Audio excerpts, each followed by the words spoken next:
today I'd like to continue with our technique which we covered in the last section, which was multiplying by 5, and extend on it by using a technique we used to divide numbers by 5. So if we still agree, like we did last time, and if you haven't watched the last video, then please go and watch it, 5 is equal to 10 divided by 2. So that's super useful in a number of ways, because working with 2 is a lot easier than working with 5 from time to time. And so you might come across a situation where you need to divide a number by 5. And the way to do that, well, is to understand the inverse nature of 5 and 2.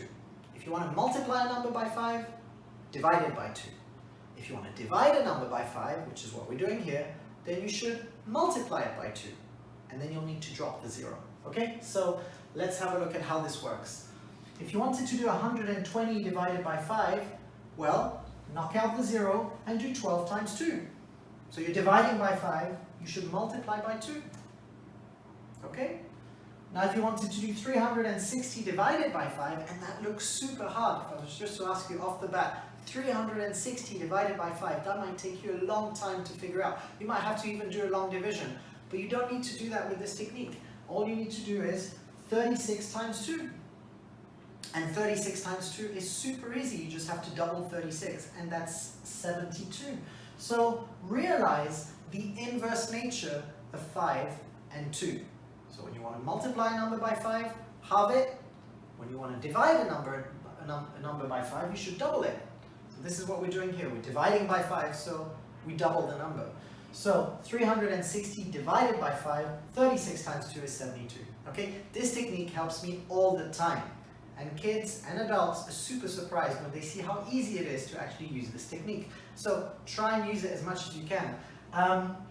Even works with odd numbers, because if a technique works in mathematics, it works with odd, even numbers, everything. If it works, it works. So think about this, 135 divided by 5. Try and do that right now without using this technique. It's quite hard, okay? But using this technique, what you can do is 13.5, because you knock out the zeros, you need to divide by 10 first. 13.5 times 2. Now if you double 13, you get 26, so 13.5 times 2 is 27. 13.5 times 2, and you get 27. So 135 divided by 5 is 27. And it is that easy. So now you know how to multiply numbers by 5, and you know how to divide numbers by 5.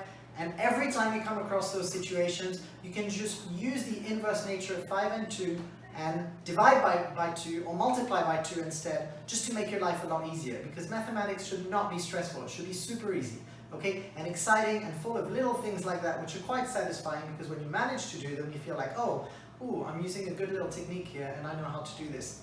So remember, the inverse nature of 5 and 2, divide by 5, multiply by 5.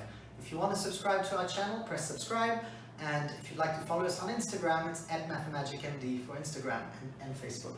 Thank you so much, and see you for our next video.